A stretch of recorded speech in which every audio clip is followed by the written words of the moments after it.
I do think there's a real big crisis in the church. It actually feels a bit like 1989 when you turned on the news and there was another government had fallen. It's been a bit like that. And it does seem to me that we are looking at one of those events in which the direction of the church, the Roman church, changes. It seems to me that there's nowhere to hide now. We've had two popes in succession who've really denied that the church needed to change at all. They reluctantly accepted changes within the church, changes in the liturgy, for instance. And worship means clearly a huge amount to Benedict, and he's pushed it backwards. He's even changed the translation of liturgy and worship in English. And you can go on denying that change is happening for so long. You can keep your head inside a paper bag for so long, but in the end you have to take the paper bag off. And that's what's happening to the hierarchy of the Roman Church now. They're having to face realities which they've steadily avoided facing for the last 30 years. Let's think of item 1 on the agenda, and that's changing the celibacy rule. The Western Church, the Roman Catholic Church, is the only church in Christendom that has imposed universal celibacy on its clergy. No other church has. Now that's very significant.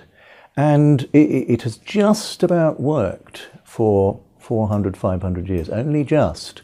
And it's produced some really unpleasant side effects. It's produced clergy who have far too high an opinion of themselves because they're different from the rest of humanity. It's produced a certain amount of clergy who've abused their position and abused their power in relation to vulnerable people like children. All those are realities, and those realities have been exposed in the last 20 years. The great new fact worldwide, and not just in northern Christianity or northern religion, the place of women, utterly changed in the last really 100 years, no more than that, and it's an extremely rapid change. And it seems to me that a lot of angry conservative religion is precisely about the changing position of women. It's male anger, male fear. We see it in the Church of Rome because it's an intensely male-dominated institution. Even nuns now are seen to be the enemy by Rome. Quite extraordinary that the faithful nuns of the United States are being treated as rebels by the Vatican. Women are a problem for traditional religion, and yet I suspect they will also be the salvation of traditional religion. There's always a danger if a liberal comes in as Pope. That man will be swept away in a revolution. We've seen it with Kerensky back in the Russian Revolution. We've seen Gorbachev see that position. But that's perhaps something which some might say was the Holy Spirit's work. If the church has to break up, well, it has to break up. And it may be that that's the only way in which you can reformulate, restructure Western Christianity, which you have to remember, it consists of Protestantism as well as the Church of Rome. These are all fragments of the Western Church.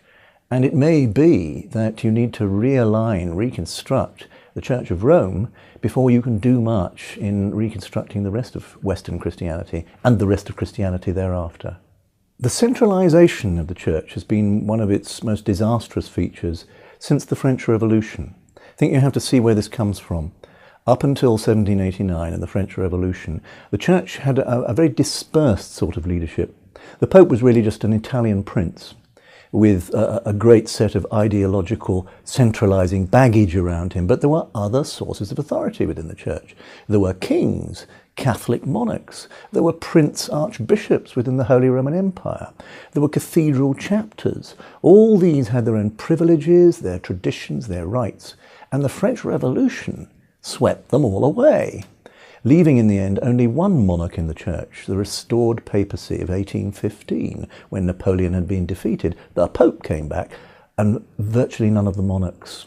And the First World War did for the Catholic monarchs which survived, with the slight exception of the King of Belgium, but let's put that on one side. Otherwise, you just don't have any authority within the church which is not that of the Bishop of Rome. And that was fatal, because as we've seen with the pontificate of Benedict, it cannot be done. It can't be done by an ailing, frail, sick old man, but it can't be done by a healthy man in prime of life either. And that is the problem for the Church. It's really got to restore its former traditional patterns of decentralization. It is a myth that the Church of Rome is run from the Vatican. It's a very recent modern phenomenon.